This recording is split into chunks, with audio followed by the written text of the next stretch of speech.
La heredera perdida de Alfonso Ferrer.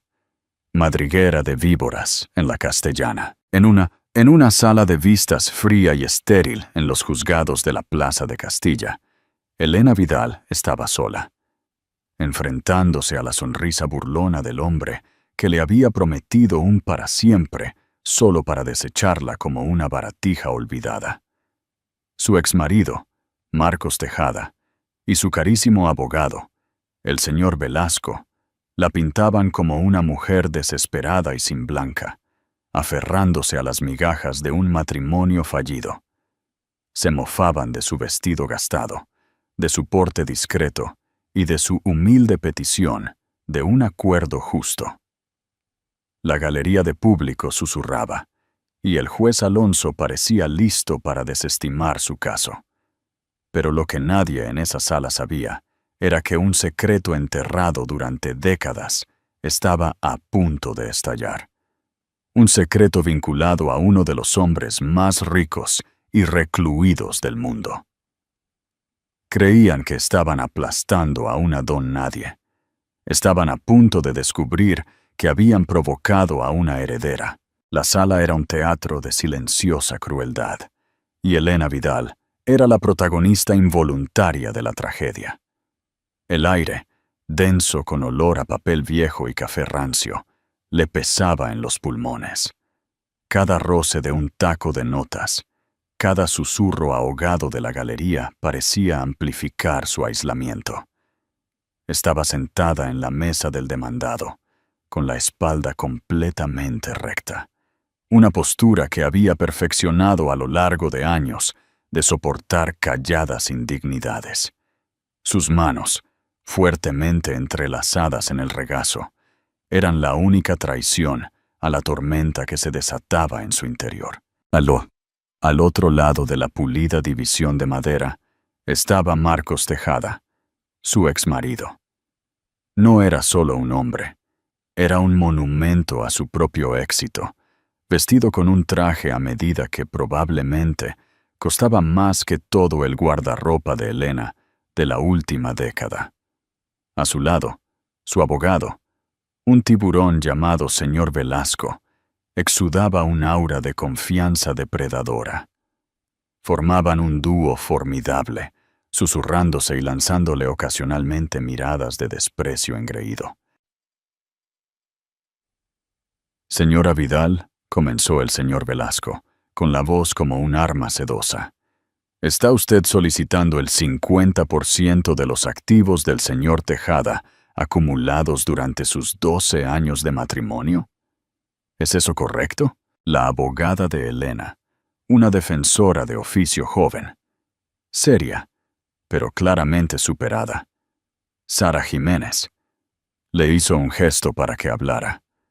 Elena se aclaró la garganta, el sonido apenas un susurro. Y eso es lo que establece la ley. Una oleada de risas condescendientes provino del lado de Marcos. Velasco sonrió con suficiencia. La ley prevé una distribución justa y equitativa, señora Vidal. Lo que estamos aquí para determinar es qué contribuyó usted precisamente a la acumulación de esos activos. Dejó que la palabra contribuyó flotara en el aire, goteando insinuación. Marcos había fundado su consultoría tecnológica, Tejada Innovación, 7 años después de su matrimonio. Siempre le había dicho a Elena que era su proyecto, su genialidad. Ella había tenido 2 trabajos en esos primeros años, camarera de día y limpiadora de noche, para mantener a flote su pequeño piso de alquiler mientras él perseguía su sueño. Había tecleado sus propuestas de negocio, preparado café para sus sesiones nocturnas de código y había sido el pilar silencioso y de apoyo sobre el que él construyó su imperio. «Apoyé a mi marido», dijo Elena, su voz ganando una pizca de fuerza. «Llevé nuestra casa, administré nuestras finanzas cuando casi no teníamos nada, y trabajé para pagar nuestras facturas para que él pudiera centrarse por completo en su empresa». Velasco soltó una risa seca y despectiva. «Quiere decir que hizo las tareas domésticas, señora Vidal. Un deber encomiable, pero sin importancia. pero Tejada Innovación está ahora valorada en más de 90 millones de euros. No puede esperar seriamente que el tribunal crea que hacer cocido y pagar la factura de la luz le da derecho a 45 millones de euros. La galería se rió. Marcos se reclinó en su silla, con una expresión de orgullo justificado. Cruzó su mirada con la de ella y sacudió ligeramente la cabeza con lástima, como si su reclamación fuera lo más patético que había presenciado. Esa mirada fue más dolorosa que cualquiera de los ataques verbales de Velasco. Era la mirada de un hombre que la había borrado por completo de la historia de su vida compartida. Señoría, continuó Velasco girándose hacia el juez Alonso, que parecía aburrido. Mi cliente fue el visionario. Trabajó 100 horas a la semana. Consiguió las patentes, cortejó a los inversores y construyó la empresa desde cero. La señora Vidal, mientras tanto, no tiene título universitario ni habilidades profesionales de las que hablar. Ella fue ama de casa. Un papel perfectamente respetable, pero que no genera riqueza de esta magnitud. Sara Jiménez se puso de pie, con el rostro enrojecido por la indignación. Objeción. Las contribuciones no monetarias de mi cliente fueron esenciales para el éxito del señor Tejada. La ley reconoce esto como una sociedad matrimonial. Reconoce, sí. Pero seamos realistas sobre la escala, replicó Velasco con suavidad, sin esperar siquiera a que el juez dictaminara. Veamos sus circunstancias actuales, señora Vidal. Tomó un documento. Actualmente reside en un piso de una habitación en el barrio de Carabanchel. Trabaja como auxiliar de biblioteca a tiempo parcial. Sus ingresos anuales son, si estoy leyendo esto correctamente, poco menos de 24.000 euros. Hizo una pausa para que la disparidad surtiera efecto. El señor Tejada ha ofrecido amablemente un acuerdo único de 250.000 euros, una suma generosa que le permitiría empezar de nuevo, tal vez incluso conseguir parte de esa educación que nunca cursó. Sin embargo, usted lo rechazó. Está exigiendo una suma que es, francamente, ridícula. Esto no habla de un deseo de justicia, sino de pura y dura codicia. Elena sintió que sus mejillas ardían con un fuego caliente y vergonzoso. Él la hacía sonar como un parásito, una estafadora común. Miró a Marcos, esperando ver un destello del hombre con el que se había casado, el hombre que una vez había susurrado que eran un equipo, que su apoyo lo era todo. Pero sus ojos estaban fríos, distantes. Era un extraño.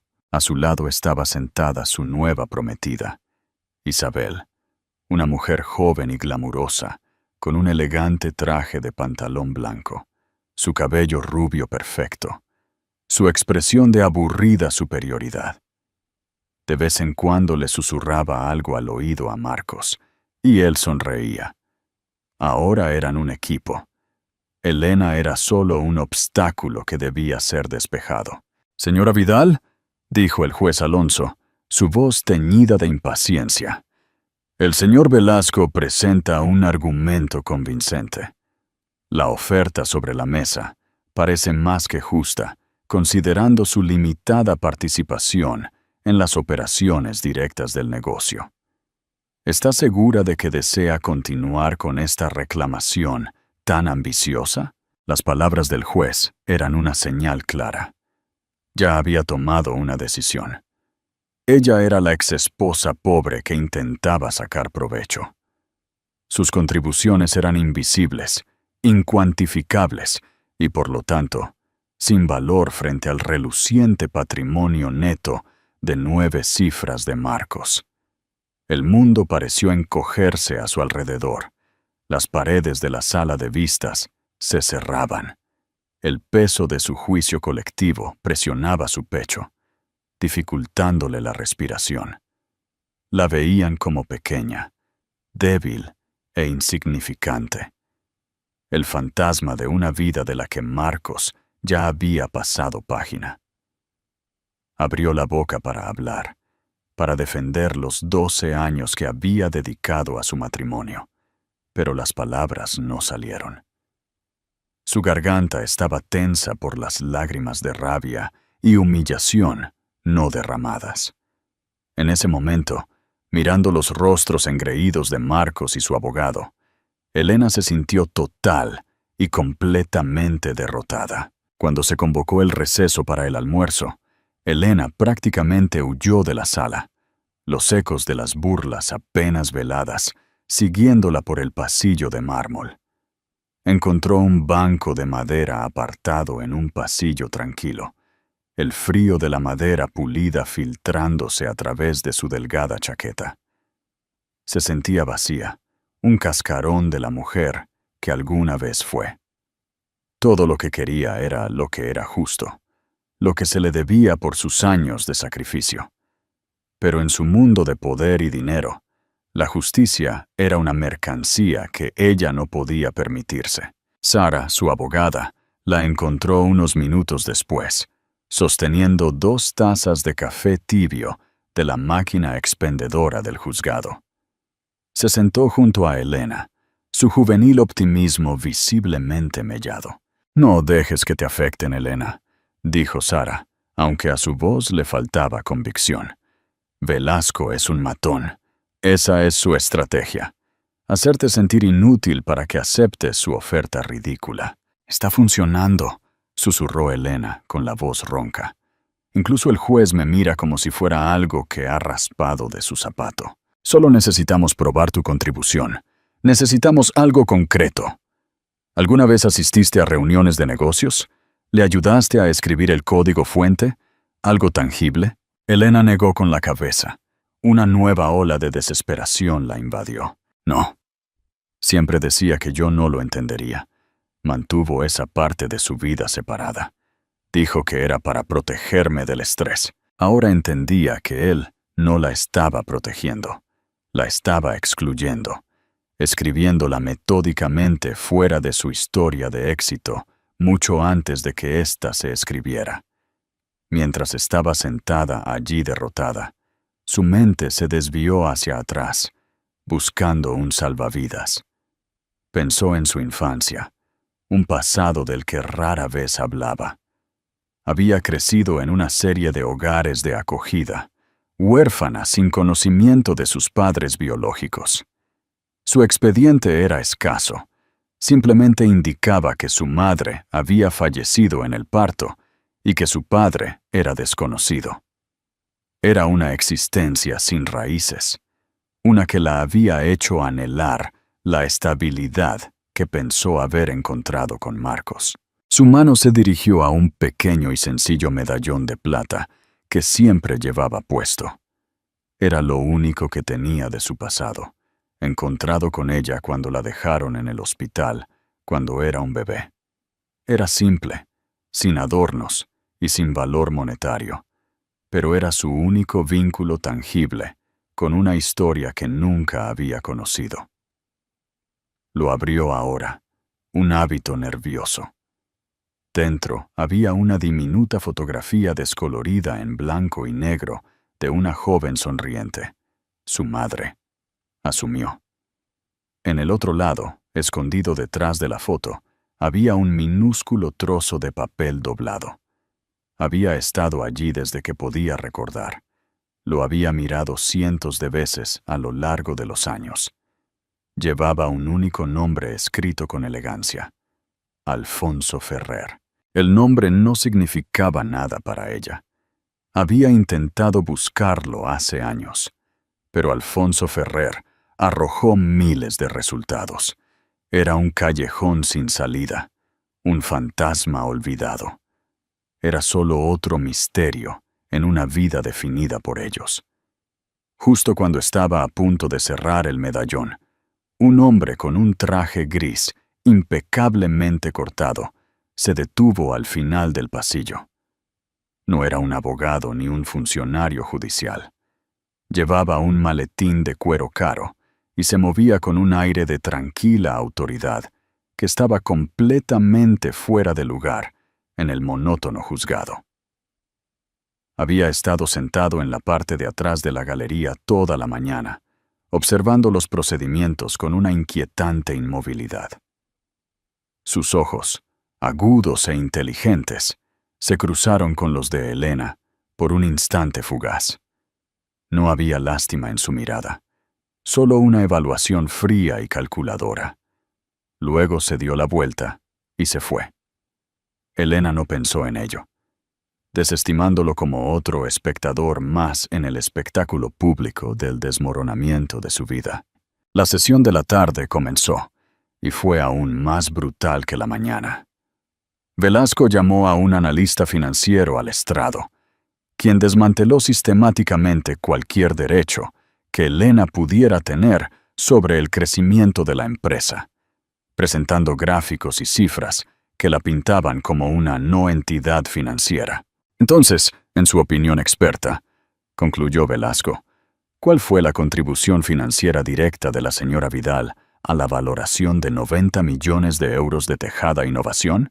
El analista se ajustó las gafas. 0, dijo, la palabra resonando en la sala silenciosa. Su nombre no aparece en un solo documento de constitución, acuerdo de inversión o registro de patente. Desde un punto de vista puramente financiero y legal, no estuvo involucrada. Marcos no pudo reprimir una pequeña sonrisa triunfante. Se acabó. Elena lo sabía. Sara lo sabía. El juez ya estaba redactando mentalmente su fallo. Sara se levantó para un contrainterrogatorio final y desesperado. Pero una empresa no son solo documentos y patentes, ¿verdad? Es construida por personas. Requiere tiempo. Tiempo que el señor Tejada tuvo en abundancia porque mi cliente estaba en casa, creando un entorno que le permitía trabajar sin distracciones. Un noble sentimiento, dijo el analista condescendientemente, pero que no tiene cabida en un balance. Derrotada, Sara se sentó. El juez Alonso se aclaró la garganta, listo para emitir su veredicto. A la luz de la evidencia presentada, el tribunal se inclina a... Fue interrumpido por una conmoción repentina en la parte trasera de la sala. Las pesadas puertas de roble se abrieron de golpe y el hombre del traje gris entró. No estaba solo.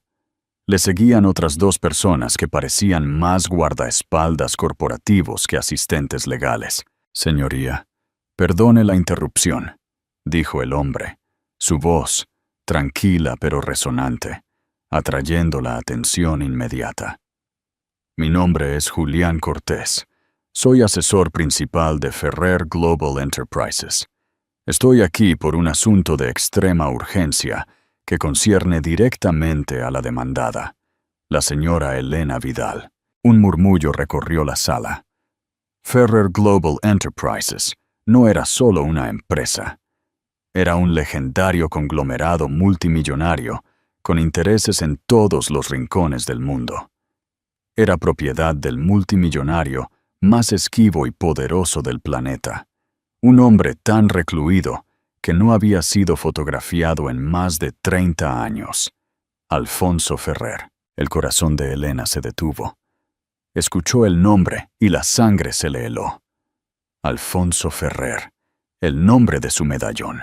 El juez Alonso, visiblemente nervioso por la intrusión inesperada y de alto perfil, tartamudeó. Señor Cortés, esto es un procedimiento privado de divorcio. No veo qué asunto podría tener Ferrer Global aquí.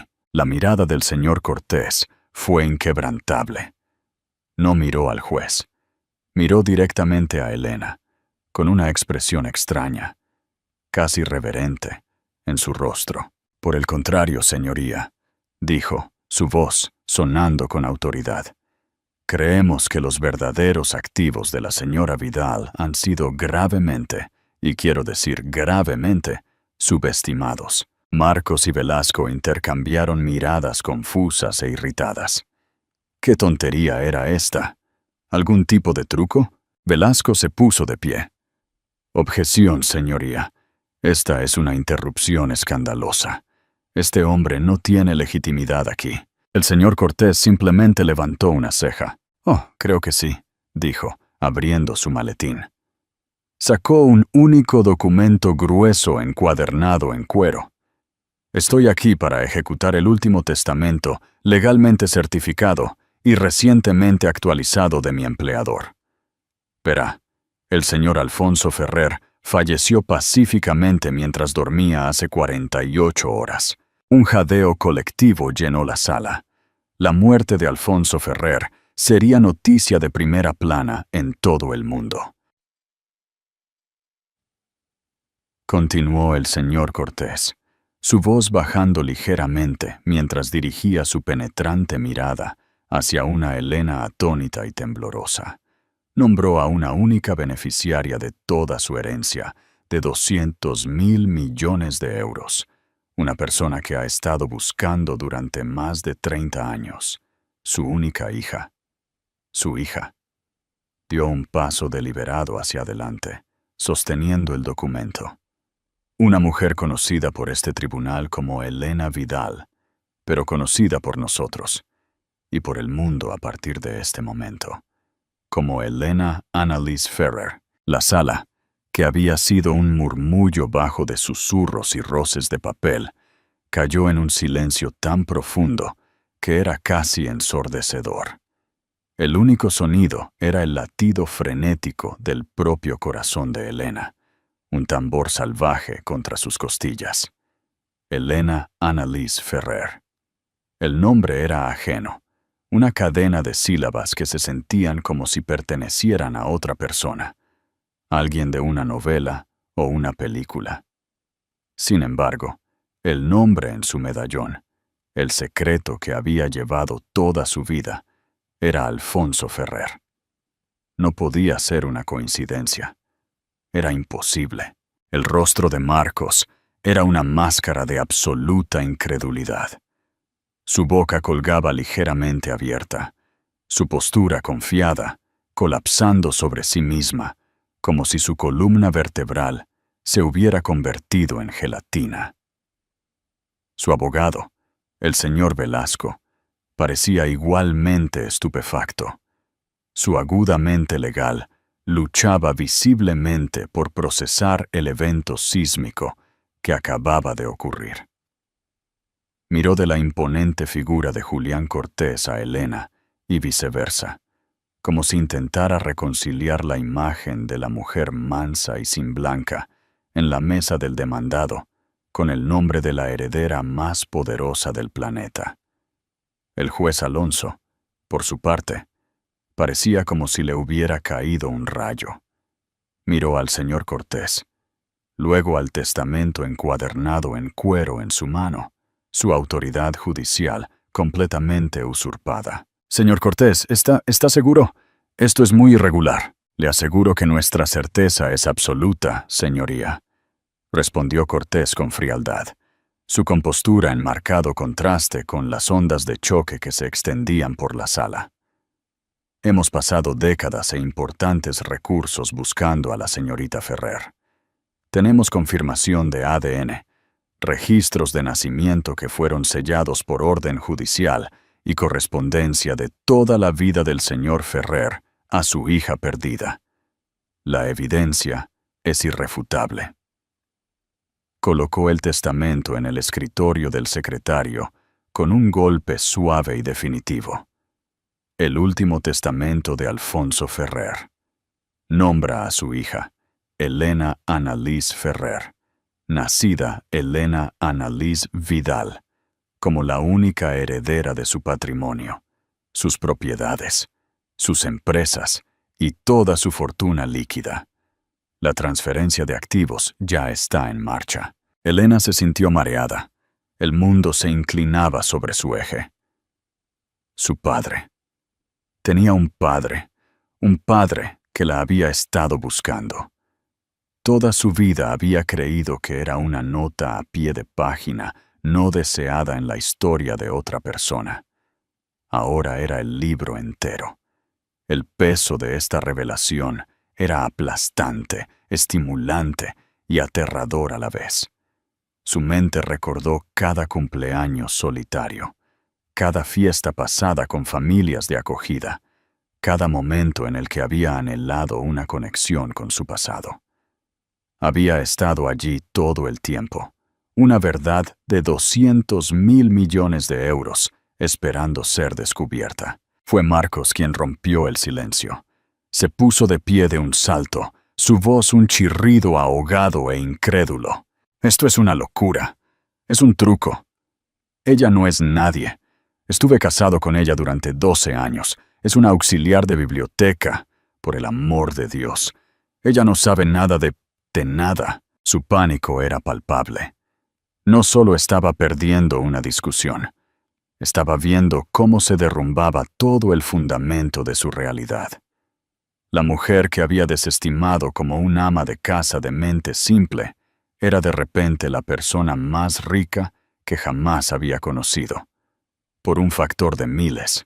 El señor Velasco, recuperando el sentido, rápidamente trató de darle un giro a la situación. Señoría, esto no cambia nada sobre los procedimientos. Esta supuesta herencia ocurrió después de su separación. No es un activo conyugal. La oferta de mi cliente de 250.000 euros sigue en pie.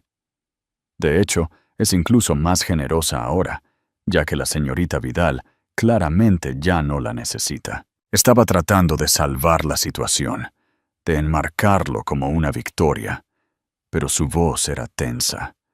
Su habitual suficiencia reemplazada por una energía desesperada y frenética. Julián Cortés giró la cabeza lentamente para enfrentarse a Velasco, una sonrisa delgada y sin humor dibujada en sus labios. Usted no entiende, letrado. No estoy aquí para discutir la herencia de la señorita Ferrer en lo que respecta a este divorcio. Estoy aquí para discutir los activos que ya eran suyos durante el matrimonio. Una nueva ola de confusión recorrió la sala. ¿De qué está hablando?, exigió Marcos, con la voz quebrándose. Los ojos de Cortés brillaron con fría precisión. Aunque el señor Ferrer no pudo localizar a su hija durante muchos años, nunca dejó de proveer para ella. En su 18º cumpleaños, estableció un fideicomiso ciego a su nombre, el Fondo EAB. Ha estado depositando fondos en él en cada cumpleaños y en cada fiesta importante desde entonces. El fideicomiso fue administrado por nuestra firma, con instrucciones de hacer crecer el capital hasta que fuera encontrada. Hizo una pausa, dejando que la información calara. A partir de esta mañana, ese fideicomiso ciego, que legalmente pertenecía a Elena Vidal, ahora Ferrer, durante la totalidad de sus 12 años de matrimonio con el señor Tejada, está valorado en aproximadamente 780.000 de euros. El sonido que hizo Marcos fue un jadeo ahogado. El rostro de Velasco se puso blanco como una sábana. De euros. Un activo conyugal. Un activo del que Elena no había sido consciente, pero que era legalmente suyo. La implicación era clara y devastadora. Según las mismas leyes de distribución equitativa sobre las que Velasco había estado sermoneando con tanta suficiencia, Marcos no se estaba divorciando de una pobre auxiliar de biblioteca. Se estaba divorciando de una mujer que durante los últimos 12 años había sido multimillonaria, y él no tenía derecho legal a nada de ese dinero, mientras que ella tenía derecho a la mitad de su empresa de 90.000 de euros. La ironía era tan espesa que asfixiaba. Velasco, el maestro de la maniobra legal, acababa de recibir un jaque mate de un fantasma. Así que, como verá, letrado, continuó Cortés, su voz goteando hielo, no estamos aquí para pedir más al señor Tejada. De hecho, estamos aquí para hacerle una oferta. Dirigió su mirada a Elena, quien todavía intentaba procesar la enormidad de lo que estaba sucediendo. Su vida estaba siendo reescrita, frase por frase, justo ante sus ojos. Señorita Ferrer, dijo Cortés. Su tono se suavizó con respeto. Con su permiso, Nos gustaría retirar formalmente su reclamo por el 50% de Tejada Innovación. Los ojos de Marcos se abrieron con un destello de esperanza desesperada. ¿Estaba libre? ¿Y en su lugar?, dijo Cortés, dirigiendo su mirada letal de nuevo a Marcos. Presentaremos una contrademanda. Estaremos exigiendo el 50% de todos los activos conyugales. Eso incluye la empresa de 90.000 tantos de euros del señor Tejada y, por supuesto, el fideicomiso de 7.000 de euros de la señorita Ferrer. Creemos que la parte justa y equitativa del señor Tejada del patrimonio conyugal total asciende a aproximadamente 400.000 de euros. Estamos preparados para extenderle un cheque hoy. La sala estalló. Marcos Tejada, el hombre que se había burlado de su esposa por ser pobre, acababa de recibir una oferta que lo convertiría en uno de los hombres más ricos de la ciudad. Pero no era una victoria, era la humillación máxima. Todo su imperio de 90.000 de euros era ahora solo un error de redondeo en las finanzas de su exesposa. Había pasado todo el día tratando de estafarla para no darle un acuerdo justo, solo para descubrir que él era el que había estado viviendo en la ignorancia. Un pordiosero casado con una princesa. Elena finalmente levantó la vista. Sus ojos se encontraron con los de Marcos. El miedo, la confusión, la vergüenza. Todo se había ido. En su lugar había una fuerza tranquila y silenciosa que no había sentido en años. La dinámica de poder no solo había cambiado, había sido aniquilada. Ella lo vio por lo que era, un hombre pequeño hecho temporalmente grande por el dinero, ahora completamente empequeñecido por un poder que no podía comprender. El desmoronamiento de sus mentiras fue completo.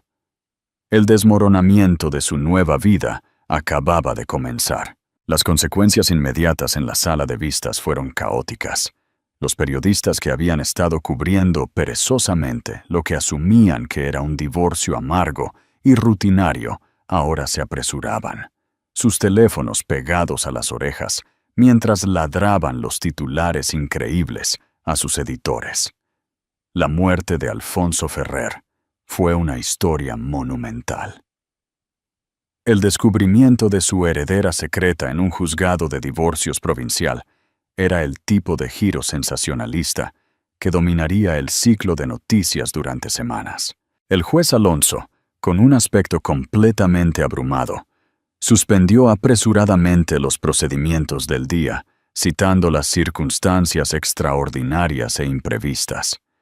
Marcos estaba congelado en su sitio, su rostro de un tono pálido espantoso. Su prometida Isabel, que había mirado a Elena con tanto desdén, ahora la miraba con una mezcla de asombro y terror, como si Elena de repente hubiera echado alas y un halo. Isabel lentamente comenzó a alejar su silla de Marcos, un acto silencioso e instintivo de distanciarse de un hombre cuyo mundo acababa de implosionar. El señor Velasco, generalmente tan elocuente y sereno, estaba tartamudeando, tratando de presentar una serie de objeciones incoherentes que el señor Cortés descartó con desdén sin esfuerzo. A su cliente se le ofrecen 420 millones de euros, letrado. Le aconsejaría que lo acepte antes de que la señorita Ferrer cambie de opinión. Elena fue escoltada fuera de la sala de vistas por el equipo de seguridad de Cortés, que se movió con eficiencia practicada, protegiéndola del repentino aluvión de cámaras que destellaban y preguntas a gritos. La condujeron no de vuelta al pasillo monótono, donde había llorado hacía solo una hora, sino a una cámara privada reservada para los jueces. Dentro, Julián Cortés estaba esperando. «Señorita Ferrer», dijo, su voz ahora suave, «sé que esto es mucho para asimilar. Tenemos un coche esperando para llevarla a donde necesite ir. También hemos asegurado una suite para usted en el Hotel Grand Meliá Phoenix, bajo un nombre seguro. Elena se hundió en un lujoso sillón de cuero, sus piernas finalmente cediendo. Mi padre, Alfonso Ferrer. ¿Por qué no? ¿Por qué no lo sabía? El porte profesional de Cortés se suavizó, revelando un atisbo del hombre que había servido a su empleador con lealtad durante décadas. Lo intentó, Elena. Se lo prometo. Lo intentó. Explicó la historia en trazos breves y compasivos. Su madre, Annalise, fue el amor de la vida de Alfonso, una brillante historiadora de arte. Habían mantenido su relación en privado, lejos de las miradas indiscretas del mundo que seguía a un hombre de su talla. Annalise había muerto por complicaciones durante el parto.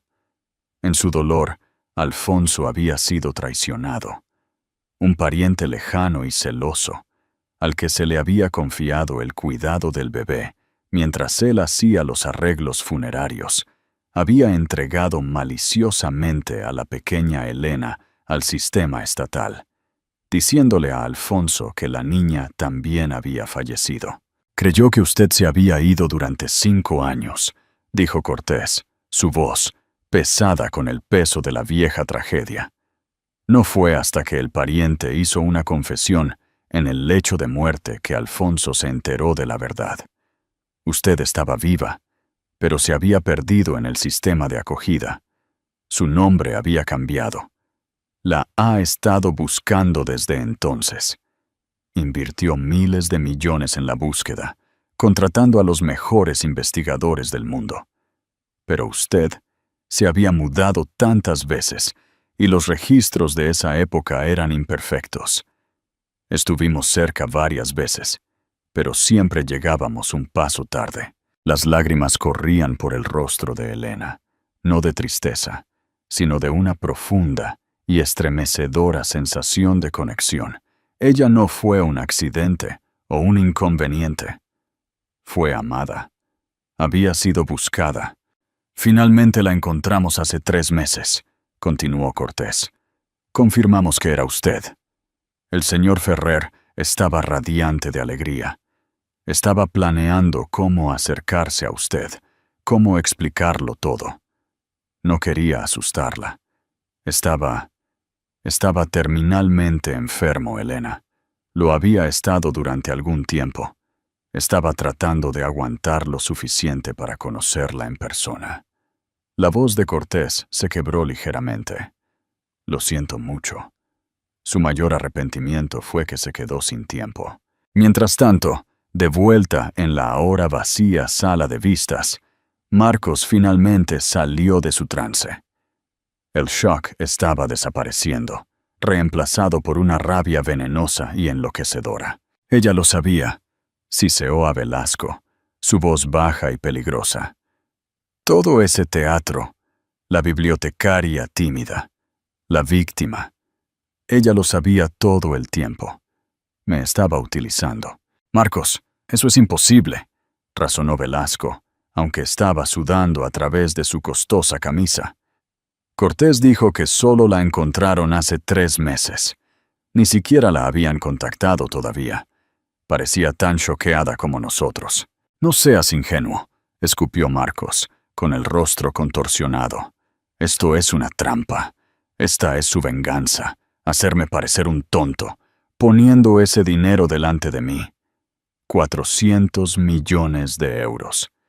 Ella quiere que acepte una limosna suya. La humillación era un veneno en sus venas. Durante 12 años, él había sido el proveedor, el genio, el que tenía el control.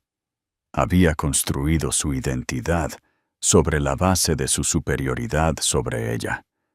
La revelación de que ella había sido, en secreto, más rica y poderosa que él todo el tiempo, era una amenaza existencial. Invalidaba toda la narrativa de su vida. «Luchamos contra esto», declaró Marcos, con los ojos desorbitados. «No me importa lo que cueste. Impugnamos el testamento. Impugnamos el fideicomiso.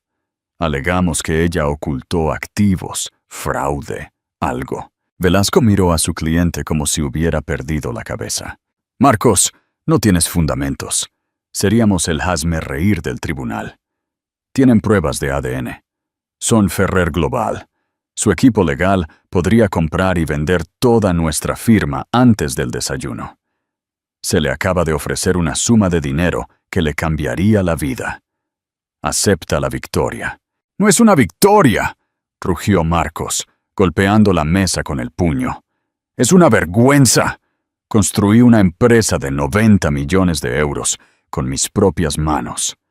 No seré reducido a una nota a pie de página en el caso de caridad de mi exesposa. Su ego, una cosa frágil e hinchada, no pudo resistir el golpe.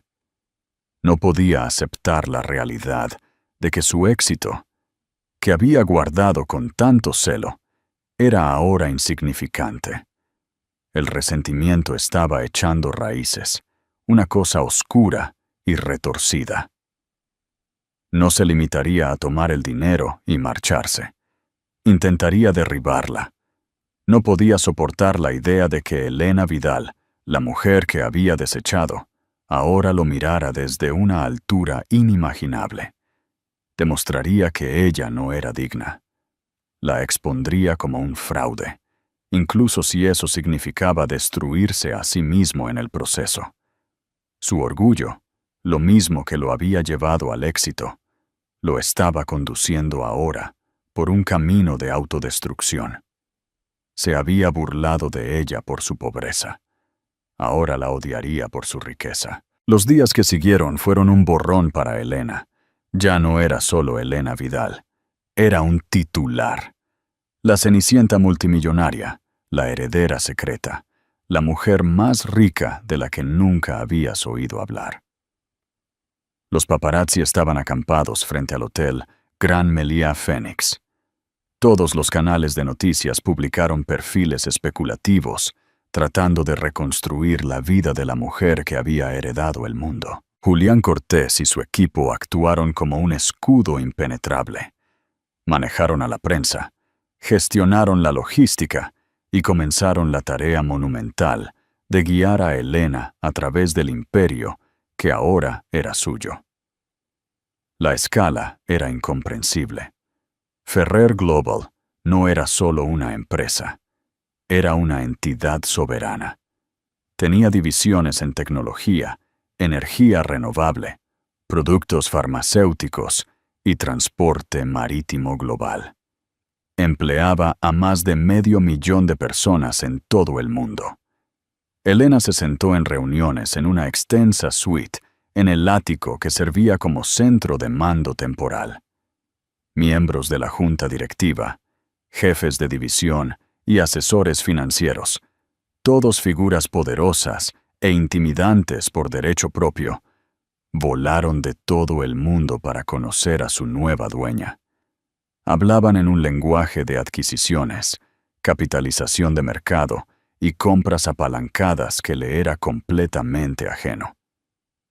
Ella escuchó en silencio, su rostro una máscara de calma. Pero por dentro se estaba ahogando. Se sentía como una impostora, una auxiliar de biblioteca, a la que accidentalmente se le habían dado las llaves de un reino que no sabía cómo gobernar. El peso de su nuevo nombre, su nueva identidad, se sentía más pesado que cualquier corona. Una tarde, después de un agotador día de 12 horas de informes financieros, Julián Cortés la encontró de pie junto a la ventana panorámica, mirando el brillante paisaje urbano de Madrid. «Es mucho para asimilar», dijo suavemente. «Siento que lo voy a romper», confesó Elena. Su voz, apenas un susurro. «Todo esto, todo lo que él construyó. No sé nada sobre cómo dirigir una empresa, y mucho menos esto». «Él lo sabía», dijo Cortés. «Alfonso no era un sentimental, Elena. Era un pragmático. No te dejó su fortuna porque fueras su hija. Te la dejó porque creía que tenías el carácter para manejarla». Elena se giró de la ventana, con una mirada de escepticismo en su rostro. «¿Qué carácter? Él no me conocía». «Él sabía más de lo que crees», respondió Cortés. Señaló una gran caja sellada en el rincón de la habitación. Te dejó estas cosas, sus efectos personales de su estudio privado. Más tarde esa noche, a solas, Elena finalmente abrió la caja. Dentro no había archivos de negocios o trofeos, sino cajas de libros, discos de vinilo gastados y álbumes de fotos. Y encima de todo, había una serie de gruesos diarios encuadernados en cuero. Era la letra de su padre. Abrió el primero. Comenzó 5 años después de que ella naciera, el día que se enteró de que estaba viva. Me dijeron que mi Elena se había ido. Hoy me enteré de que era mentira. Está ahí fuera en alguna parte. Tengo una hija. Y no descansaré hasta que la encuentre. Elena leyó durante horas, las lágrimas empañando las páginas. Leyó sobre sus esperanzas para ella, sus miedos. Le escribió como si estuviera allí con él. Detalló sus decisiones de negocio, no en términos de pérdidas y ganancias, sino en términos del mundo que quería construir para ella. Un mundo que esperaba que algún día heredara y mejorara. Escribió sobre su filosofía, que la verdadera fuerza no se trataba de agresión o ambición, sino de integridad, empatía y resiliencia. El dinero es una herramienta, Elena, rezaba una entrada. Puede construir o puede destruir. Revela el carácter. No lo crea. He visto lo que la codicia le hace a los hombres. Se vuelven huecos. Rezo para que nunca pierdas tu corazón, porque es un tesoro mucho mayor que cualquier cosa que pueda dejarte. A través de sus palabras, finalmente conoció a su padre. No era solo un multimillonario. Era un hombre de profunda inteligencia, profundidad y amor. Y en sus descripciones de la hija que esperaba encontrar, ella comenzó a verse a sí misma. Él no había estado buscando a una CEO. Había estado buscando a una persona de sustancia. Había confiado en que la niña perdida en el mundo se convertiría en una mujer de integridad. Mientras tanto, Marcos estaba cumpliendo su amenaza. Impulsado por una mezcla tóxica de orgullo herido y negación absoluta, rechazó oficialmente la oferta de acuerdo. Su abogado, el señor Velasco, con un aspecto profundamente incómodo, presentó una moción para impugnar la validez del fondo EAV, alegando que Elena había cometido fraude conyugal al no revelar el activo. Era un argumento legal ridículo destinado a fracasar, pero su propósito no era ganar en la corte. Su propósito era acosar, retrasar y arrastrar el nombre de Elena por el fango. Marcos concedió una serie de entrevistas desastrosas a los medios sensacionalistas, pintando a Elena como una intrigante manipuladora. Ella jugó el juego largo, afirmó, su rostro una máscara de falsa sinceridad. Fingió ser simple, contentarse con nada, todo mientras estaba sentada sobre una fortuna secreta. Todo nuestro matrimonio fue una mentira. El público, inicialmente comprensivo con la Cenicienta multimillonaria, comenzó a vacilar. La narrativa que Marcos estaba hilando era insidiosa y, para algunos, creíble. ¿Podría alguien realmente no ser consciente de tal fortuna? Elena vio una de las entrevistas en una tableta en su suite, su rostro impasible. Hace unos días, sus palabras la habrían destrozado. Ahora se sentían como guijarros lanzados contra la pared de una fortaleza. Había pasado 12 años siendo definida por él. Había terminado. Cogió el teléfono y llamó a Julián Cortés. «Julián», dijo, su voz clara y firme. «Estoy lista. Programa una reunión de la junta directiva completa para mañana por la mañana en la sede principal. Es hora de que me presente». Ya no era solo la heredera. Leyendo los diarios de su padre, había encontrado su propósito. No iba a romper su legado, iba a honrarlo. La corona era pesada, pero su padre había creído que ella era lo suficientemente fuerte para llevarla. Era hora de que ella también empezara a creerlo. Y su primera orden del día sería lidiar con el fantasma de su pasado. Marcos Tejada. La sede de Ferrer Global era una torre elegante e imponente de cristal y acero que atravesaba el skyline de la ciudad. Era un monumento al poder, un lugar donde se tomaban decisiones que podían alterar el curso de naciones enteras. Cuando Elena salió del sedán blindado flanqueada por su equipo de seguridad, sintió un temblor de su vieja inseguridad. Pero luego enderezó los hombros, recordando las palabras de su padre. Nunca dejes que te vean dudar de ti mismo, incluso cuando lo hagas. Estaba vestida no con los vestidos de alta costura que esperaban los medios, sino con un vestido de negocios sencillo, elegante y gris oscuro. Era una declaración. No era una socialité.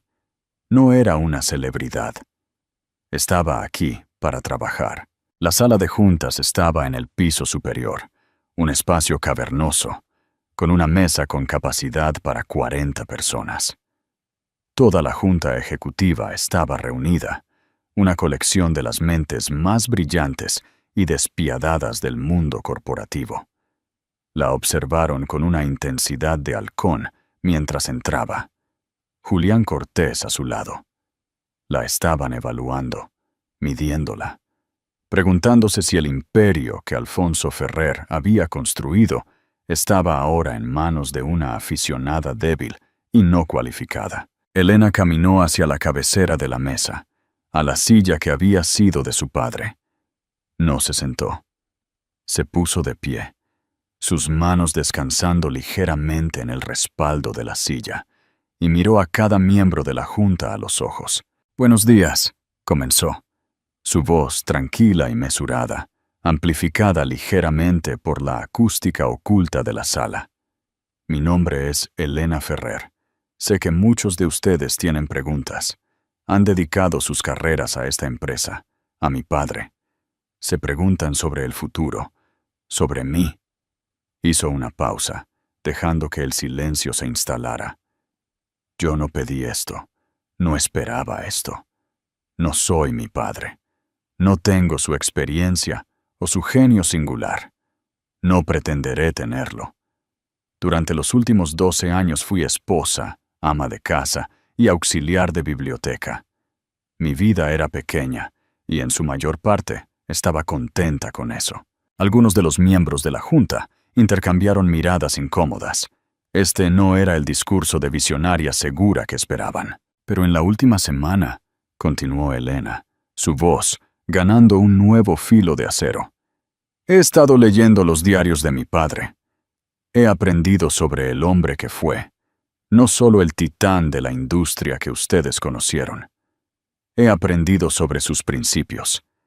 Él construyó esta empresa no solo para acumular riqueza, sino para innovar, para resolver problemas, para construir un mundo mejor. Él creía en la integridad, despreciaba a los matones y confió en que yo, su hija, continuaría ese legado». Finalmente los miró a todos, su mirada recorriendo la sala. «Y no le fallaré». Su tono cambió, volviéndose agudo y decisivo, lo que me lleva a mi primer acto oficial como dueña de esta empresa. Es un pequeño asunto de limpieza personal, pero que siento que es necesario abordar antes de seguir adelante. Hizo un gesto a un ayudante, que atenuó las luces y encendió una gran pantalla detrás de ella. Una imagen del rostro sonriente de Marcos Tejada, tomada de una de sus entrevistas sensacionalistas, llenó la pantalla. «Este es Marcos Tejada», dijo Elena, su voz desprovista de emoción. «Mi exmarido. Como sabrán, ha rechazado un acuerdo de 420 millones de euros y ha elegido en su lugar participar en una campaña de acoso público y litigios sin fundamento contra mí, y por extensión, contra esta empresa. Hizo clic en un control remoto. Apareció una nueva diapositiva que detallaba Tejada Innovación, su cuota de mercado, sus clientes clave, sus patentes. Tejada Innovación es una consultoría tecnológica exitosa, aunque modesta, afirmó Elena. Sin embargo, su principal contrato de servidor, que representa el 60% de su capacidad operativa, es con una subsidiaria nuestra.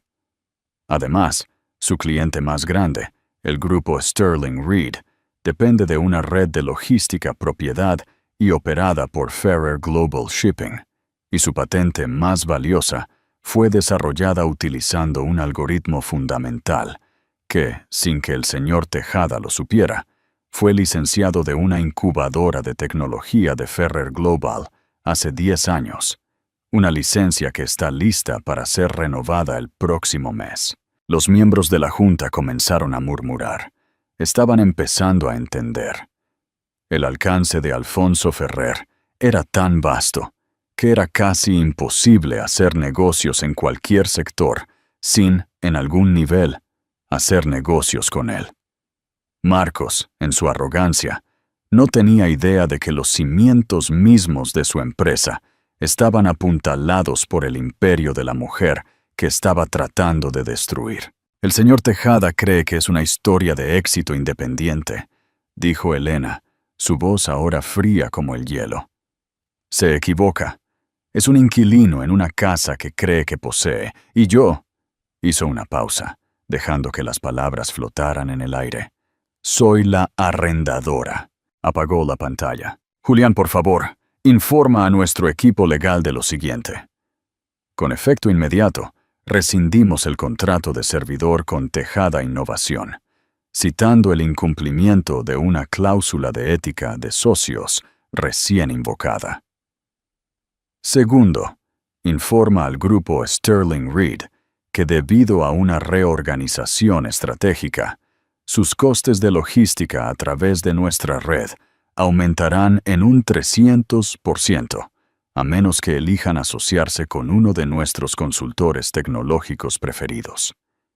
Finalmente, informa a Tejada Innovación que su licencia de algoritmo no será renovada. Julián Cortés simplemente asintió, con un brillo de profundo respeto en sus ojos. La Junta se quedó en silencio, atónita. Con 3 frases, Elena no solo había atacado a la empresa de Marcos, la había desmantelado quirúrgica y despiadadamente. Estaría en quiebra en 6 meses. En cuanto al divorcio, continuó, retiramos la oferta de 420 millones de euros. Mi reclamo original sigue en pie. Tengo derecho al 50% de su empresa. Tomaré mis acciones valoradas en 45 millones de euros. Cuando la empresa se derrumbe, esas acciones no valdrán nada. Pero habré dejado claro mi punto. Miró alrededor de la sala de juntas de nuevo. El escepticismo se había ido, reemplazado por una mezcla de shock, asombro y quizás un poco de miedo. Habían esperado una bibliotecaria. Habían conseguido a una Ferrer.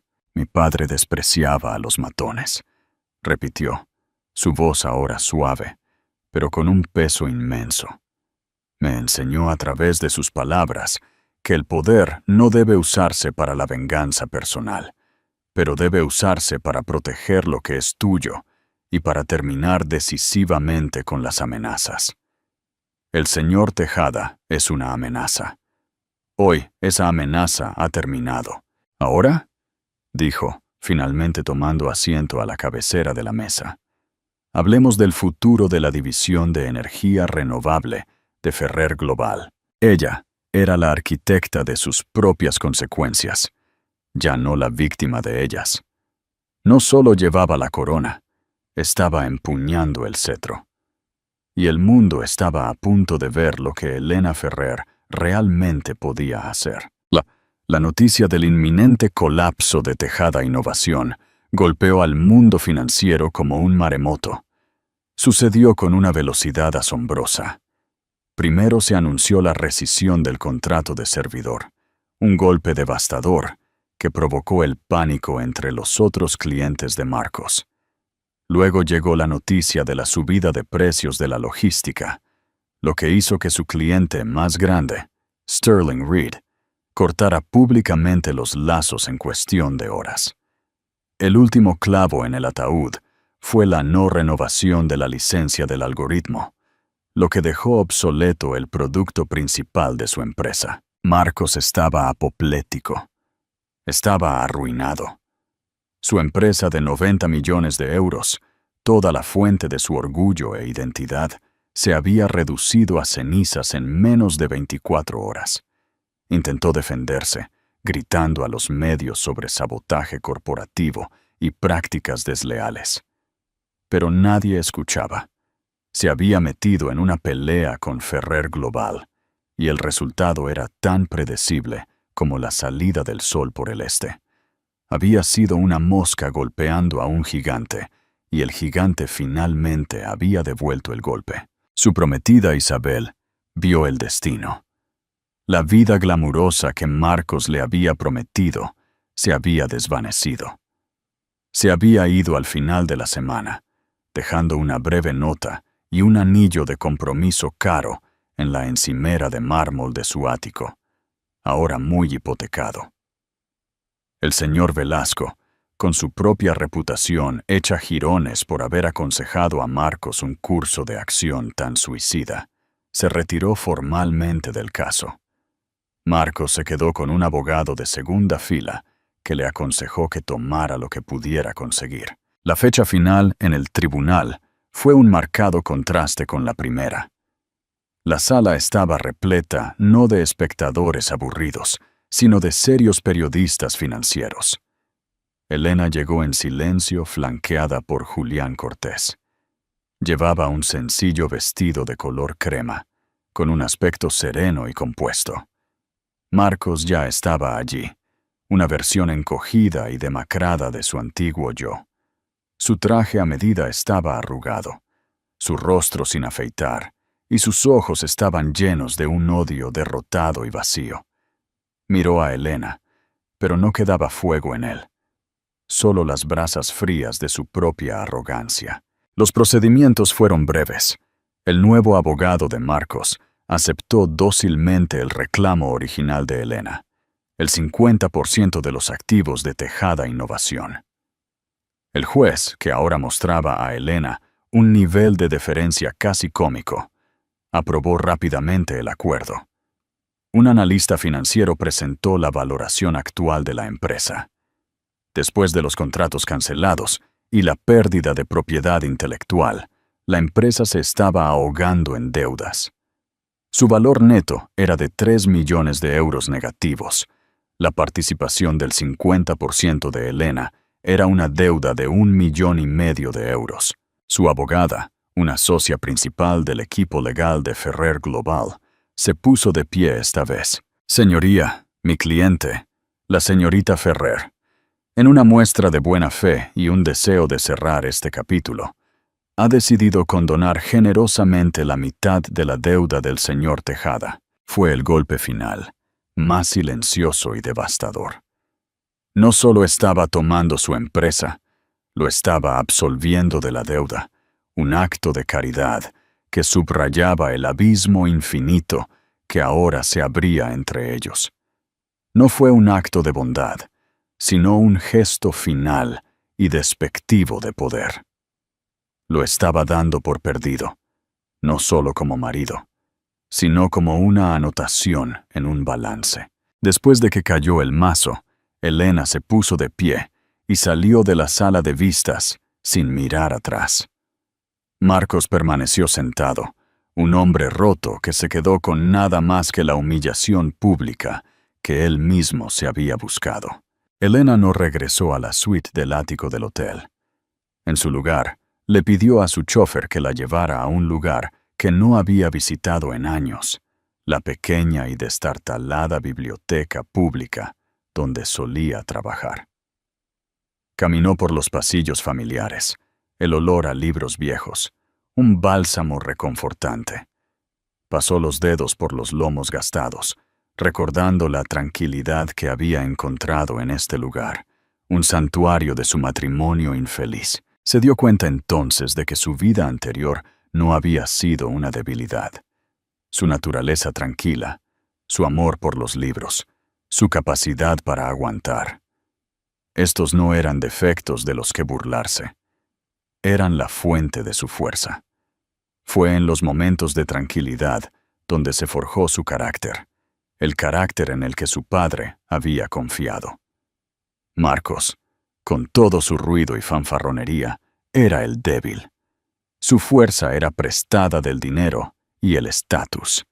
La suya era innata. De pie allí, entre las historias de siglos, Elena Ferrer, la heredera secreta, finalmente lo entendió.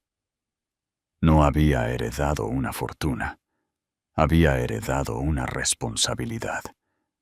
Su victoria no fue aplastar a Marcos o los miles de millones de euros ahora a su disposición. Su victoria fue la tranquila comprensión de su propio valor.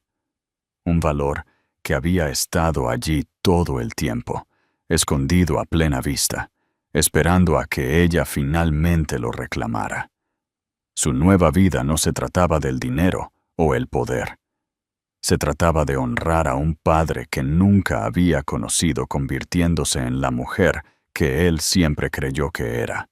El viaje de Elena de saco de boxeo en un juzgado a potencia global sirve como un poderoso recordatorio de que la verdadera fuerza no siempre es ruidosa. A menudo se encuentra en la tranquila dignidad de aquellos que son subestimados, en la resiliencia de un espíritu que se niega a ser quebrado. Marcos Tejada vio a su esposa como un accesorio de su éxito, fácilmente desechado y reemplazado. Nunca se molestó en mirar más profundamente, en ver la integridad y la fortaleza que se escondían bajo su exterior silencioso. Al final, no fue derrotado por su dinero. Fue derrotado por su carácter, precisamente lo que a él le faltaba.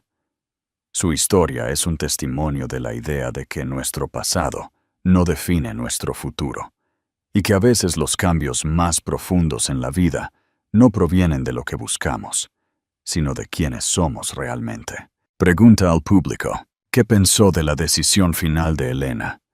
¿Fue justicia o fue un acto de misericordia? Déjanos tu opinión en los comentarios a continuación. Y si disfrutaste de esta historia de justicia kármica y fuerza oculta, por favor, dale a me gusta, comparte este video con un amigo y asegúrate de suscribirte para más dramas increíbles de la vida real.